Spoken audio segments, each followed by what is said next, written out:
राधे राधे मित्रों, डिम्पीज किचन में आप सभी का स्वागत है। मैं डिम्पी आज आपके लिए लेकर आई हूँ गेहूं के आटे के बने टेस्टी, हेल्दी, ढेरों गुणों से भरपूर गेहूं के आटे के लड्डू, जिसे आज हम बिना चीनी, बिना किसी गुड़ के, बिना किसी चाशनी के बनाएंगे और ढेर सारे ड्राई फ्रूट का इस्तेमाल करेंगे। इस लड्डुओं को हमारे यहाँ नए जन्मे बच्चे की माँ को खिलाया जाता है। आप इसे मानसून में खाइए, गर्मियों में खाइए, हर मौसम में खाइए। ये लड्डू बहुत ही फायदेमंद है। एक लड्डू रोज अगर आप खा रहे हैं तो ढेरों बीमारियों से दूर रहेंगे। तो चलिए वीडियो को पूरा वॉच कर लीजिए और रेसिपी को शुरू करते हैं। तो इस हेल्दी लड्डू को बनाने के लिए यहाँ पर भारी तले की कढ़ाई को हमने गैस पर चढ़ाकर आधा कप देसी घी में से आधा घी ऐड किया है और गेहूं के आटे को मिलाएंगे। तो यहाँ पर मैंने कप से 5 कप गेहूं का आटा लिया है। तो वजन में अगर आप देखेंगे तो ये आटा 500 ग्राम है। तो इस कप से हमने 5 कप मेजर करके लिया है। आधा कप हमारा घी है जिसमें हमने आधा ही ऐड किया है अभी। तो आटे को हमें गैस की फ्लेम को धीमा करके लगातार चलाते हुए तकरीबन हमें 15 से 18 मिनट लग जाएंगे। तो यहाँ पर हमारा गेहूं का जो आटा हमने ऐड किया था इसमें हमारा घी पूरी तरीके से एब्जॉर्ब हो गया। तो बाकी का बचा हुआ आधा कप का आधा घी हमने इसमें और भी मिला लिया और लगातार चलाते हुए बढ़िया गोल्डन कलर आने तक हमने अपने गेहूं के आटे को भून लिया है। तो देखिए हमारा जो गेहूं का आटा है कितना बढ़िया कलर आया है। बगल की स्क्रीन पर आप देख सकते हैं। तो हमारा आटे का पूरा कलर एकदम चेंज हो गया है। आटा हमारा भूनकर तैयार है। कढ़ाई अभी गर्म है तो गैस की फ्लेम को बंद करने के बाद भी थोड़ी देर तक आप इसे चलाते रहिए या किसी बड़े बर्तन में इसे खाली कर दीजिए। तो आटा हमारा यहाँ हमने थोड़ी देर तक इसे चला लिया और रख देते हैं इसे गैस से उतार कर साइड पर। और चलिए बाकी की प्रिपरेशन कर लेते हैं। तो यहाँ पर मैंने देखिए कुछ ड्राई फ्रूट्स लिए हैं। तो काजू है, बादाम है। तो ड्राई फ्रूट्स आप कम ज़्यादा अपनी पसंद से कर लीजिएगा। मैंने आधा कप काजू, आधा कप बादाम, 100 ग्राम ये गोंद है। खाने वाले जो गोंद होते हैं ये शरीर के लिए बहुत ही फायदेमंद है, कमर उमर दर्द के लिए फायदेमंद है। और यहाँ पर मैंने पोस्ता दाना जो खसखस होता है वो ले लिए है तकरीबन 3 से 4 चम्मच और 100 ग्राम सूखा वाला नारियल ले लिया है। 1 कप मखाना ले लिया है। तो यहाँ पर हमें ड्राई फ्रूट्स को कट कर लेना है। गोंद को हम फ्राई करेंगे, नारियल को भी चाहे आप घिस सकते हैं या आप छोटा छोटा टुकड़ों में कट कर सकते हैं। तो पहले हम ड्राई फ्रूट्स को कट कर लेंगे। तो यहाँ पर मैंने काजू, बादाम और नारियल को कट किया। मखाने हमने साबुत रखे हैं। गोंद को हम फ्राई करेंगे और पॉपी सीड्स को भी हम ड्राई रोस्ट करेंगे। तो चलिए गैस की तरफ चलते हैं। यहाँ पर हमने वापस से आटा खाली कर वही भारी तले की कढ़ाई ले ली। आधा कप देसी घी हमने और ले लिया है। तो यहाँ पर हमने 2 चम्मच देसी घी को गर्म होने के लिए रखा। घी हमारा गर्म हो गया तो बढ़िया गर्म घी में हम अपने बबूल गोंद जो खाने वाला गोंद है इसे हम थोड़ा थोड़ा कर अच्छा फूलने तक गैस की फ्लेम को मीडियम कर इसे अच्छे से फ्राई कर लेंगे। तो गोंद अच्छे से फ्राई होना बहुत जरूरी है वरना ये दांतों में चिपकेगे। इसका टेस्ट लड्डुओं में बिल्कुल भी अच्छा नहीं आएगा। तो अच्छी क्वालिटी का गोंद आपको लेना है और कोशिश करिए छोटी छोटी साइज का जो गोंद होता है उसी का इस्तेमाल करिए। अगर बड़े बड़े गोंद हैं तो इसे आप पहले टुकड़ों में तोड़ लीजिए अच्छे से। तो जितना भी हमने गोंद लिया था उन्हें हमने गैस की फ्लेम को मीडियम टू हाई कर बढ़िया फूलने तक हमने सारे ही गोंद को फ्राई कर लिया। तो देखिए ये हमारे गोंद अच्छे से फूल गए। इसे रख लिया हमने अलग और इसी कढ़ाई में जो बचा हुआ घी था, हल्का सा घी लगा है, इसी में हमने अपने मखाने को भी रोस्ट कर लिया है। तो आप चाहे तो और घी ऐड कर सकते हैं पर हमें लड्डुओं को बांधने में पर्याप्त घी लगेगा इसलिए हमने बहुत ज़्यादा मेवों को भूनने में घी का इस्तेमाल नहीं किया है। तो देखिए यहाँ पर हमारा जो मखाना है वो भी अच्छे से क्रिस्पी हो गया। तो इसे निकाल लेते हैं, कढ़ाई से अलग कर रख लेते हैं और कढ़ाई को थोड़ा सा हल्का सा हम पोंछ लेंगे क्योंकि जो मखाने हमारे लगे हैं वो अब जलेंगे। तो यहाँ पर कढ़ाई को हमने अच्छे से पोंछ लिया और बाकी जो बचा हुआ घी था उसमें से हमने 1 चम्मच देसी घी वापस से कढ़ाई में ऐड कर लिया। तो घी को बढ़िया गर्म होने देंगे और हमने आधा कप बादाम को चॉप किया था इसे हम फ्राई करने के लिए डाल देंगे। तो बादाम को भुनने में थोड़ा सा वक्त लगता है इसलिए पहले हमने बादाम को हल्का सा फ्राई किया। उसके बाद हमने काजू के टुकड़े जो करके रखे थे आधा कप इसे भी मिला लिया। तो काजू और बादाम अच्छे से बढ़िया सुनहरे फ्राई हो गए हैं। ड्राई फ्रूट फ्राई करने से लड्डुओं की सेल्फ लाइफ भी बढ़ जाती है और इसका क्रंच बहुत अच्छा आता है। तो रख ली इसको साइड में और 1 चम्मच वापस से हमने आधे कप घी से 1 चम्मच घी और ऐड किया। इसमें हमने जो 100 ग्राम नारियल को बारीक टुकड़ों में कट किया था इसे ऐड कर लिया। और नारियल को भी गैस की फ्लेम को मीडियम कर बढ़िया सुनहरा होने तक, देखिए यहाँ पर बढ़िया कलर आ गया नारियल में, तो हमने इसे फ्राई कर लिया। और काजू और बादाम के साथ ही नारियल को भी निकाल कर रख लेंगे। तो ये ड्राई फ्रूट हमारे तैयार है फ्राई होकर। कढ़ाई हमारी एकदम खाली हो गई है, बिना घी की कढ़ाई है। तो इसमें हमने अपने 4 चम्मच खसखस, पॉपी सीड्स या पोस्ता दाना इसे हमने ऐड कर लिया। तो ड्राई फ्रूट आप अपनी पसंद से कम ज्यादा कर सकते हैं।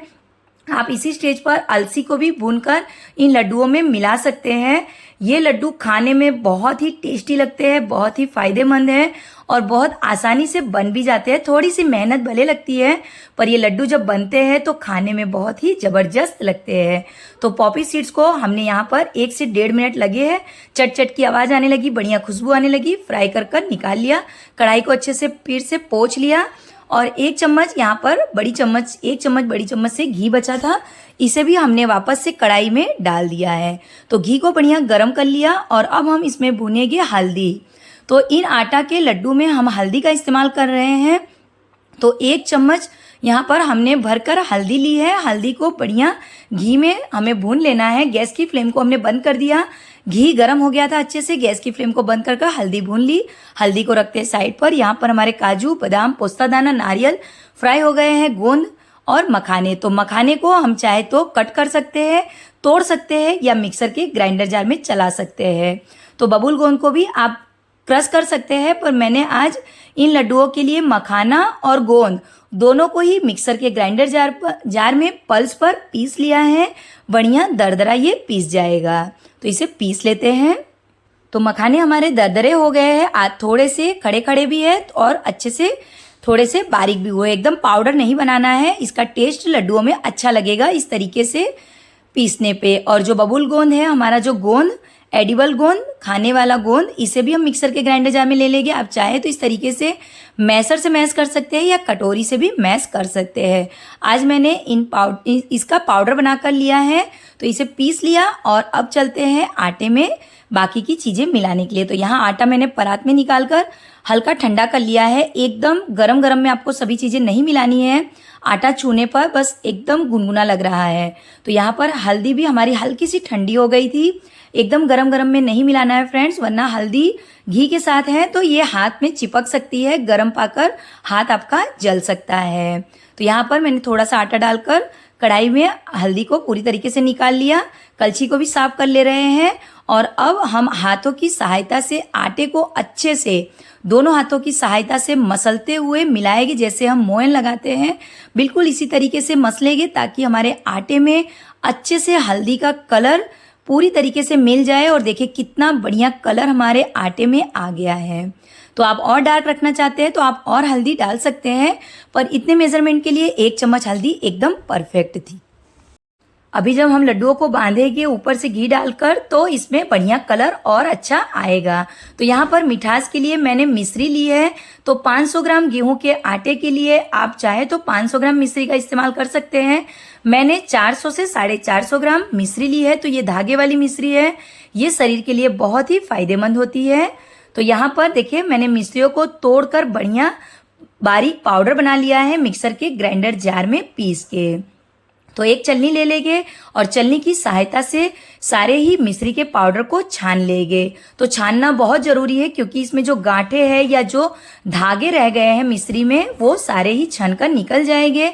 साथ के साथ ही ये आटे में अच्छे से मिक्स हो जाएगा। अगर आप पीसी चीनी ले रहे हैं फिर भी ये स्टेप करना बहुत जरूरी है। पीसी हुई चीनी का भी इस्तेमाल जब आप करेंगे तो आप इसमें 300 से 350 ग्राम या अपनी मिठास के हिसाब से चीनी मिलाइएगा। आप टेस्ट कर सकते हैं मिठास एकदम परफेक्ट है, तो हमें और मिश्री मिलाने की जरूरत नहीं है। तो यहाँ पर हमने 1 कप और वजन में देखें तो 125 ग्राम हमने सौंठ पाउडर ले लिया है, ड्राई जिंजर पाउडर।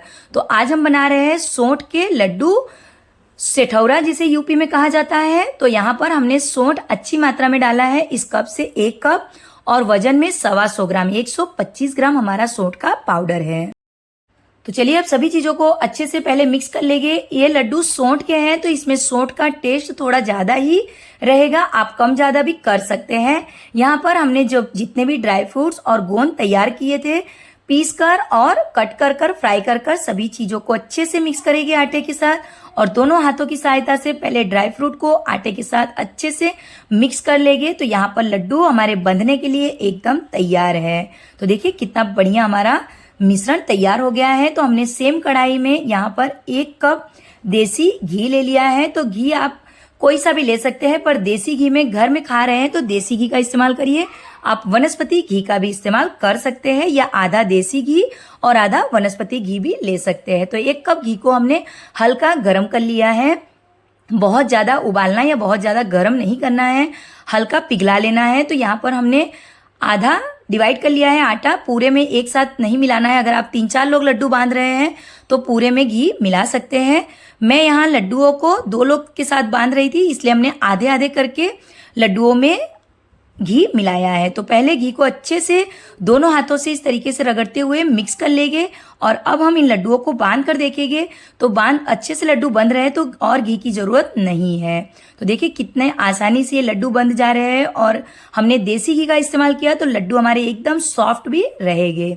तो सारे लड्डुओं को हम इसी तरीके से अच्छे से अपनी मनपसंद के छोटे बड़े आकार में बना लेंगे। यहाँ पर मैंने मीडियम साइज के एक छोटे नींबू के बराबर के सारे ही लड्डुओं को बांध कर तैयार कर लिया। तो लड्डू हमारे सारे ही बंध गए, और देखिए कितने टेस्टी कितने टेम्पटिंग लग रहे हैं। तो यहाँ पर हमारे इतने सारे लड्डू बनकर तैयार हो गए हैं, तो जो कि बने हैं आटा और सोंठ से। गेहूं के आटे के ये टेस्टी हेल्दी सेठौरे की रेसिपी अगर आपको पसंद आई हो फ्रेंड, तो प्लीज वीडियो को लाइक कर दीजिएगा। रेसिपी आपको कैसी लगी है कमेंट बॉक्स में लिख दीजिए। आपको ये लड्डू पसंद आए हैं तो भी एक कमेंट जरूर करिएगा। अपने फैमिली और फ्रेंड्स में शेयर करिएगा। अगर कोई न्यू मॉम बन रही है, उनकी डिलीवरी में इन लड्डुओं को बनाने में बहुत हेल्प मिलेगी। इन लड्डुओं को आप मानसून में बनाइए। हमारे यहाँ बेटी की विदाई में भी बनाकर दिया जाता है। तो मैं अभी सूरत से आई हूँ तो ये लड्डू बनाकर लेकर आई हूँ। तो देखिए हमारे ये टेस्टी हेल्दी लड्डू बनकर तैयार है। तो चलिए हम इन लड्डुओं को, एक लड्डू को तोड़कर देख लेते हैं कि लड्डू हमारे कितने सॉफ्ट बने हैं। तो देखिए इसका लुक भी कितना प्यारा है, कलर भी कितना प्यारा है, सब कुछ प्यारा है। पर फिर भी मैं आपको एक लड्डू तोड़कर दिखाती हूँ। बिना तोड़े मैं आपको कैसे बता पाऊंगी कि लड्डू कितने सॉफ्ट है। और देखिए इतना बढ़िया ये ड्राई फ्रूट से भरे हैं, और खाने में इतने टेस्टी लगते हैं कि इन लड्डुओं के आगे आप मार्केट की या बाहर की और कोई मिठाई खाना भूल जाएंगे। तो मन कर रहा है ना आपका भी इन लड्डुओं को खाने का, तो उसके लिए आपको रेसिपी को ट्राई करना पड़ेगा। इन लड्डुओं को बनाइए, खाइए, फैमिली को खिलाइए और ढेर सारी तारीफ बटोरिए। साथ के साथ ही वीडियो को लाइक कर दीजिए, कमेंट बॉक्स में लिख दीजिए कि आपको मेरी आज की ये लड्डुओं की रेसिपी कैसी लगी है। फैमिली और फ्रेंड्स में शेयर कर दीजिए, ज्यादा से ज्यादा शेयर करिए ताकि लोग इसका लाभ ले सके, वीडियो को देखकर लड्डुओं को बना सके। और आपके यहाँ इन लड्डुओं को किस नाम से जाना जाता है वो भी कमेंट बॉक्स में जरूर से लिखिएगा। चैनल पर पहली बार आए हैं, अभी तक सब्सक्राइब नहीं किया है तो प्लीज सब्सक्राइब बटन दबाकर बेल आइकन को भी प्रेस कर दीजिए। मैं डिम्पी फिर मिलूंगी एक नई रेसिपी के साथ अगले वीडियो में। तब तक के लिए bye bye, take care and thank you for watching.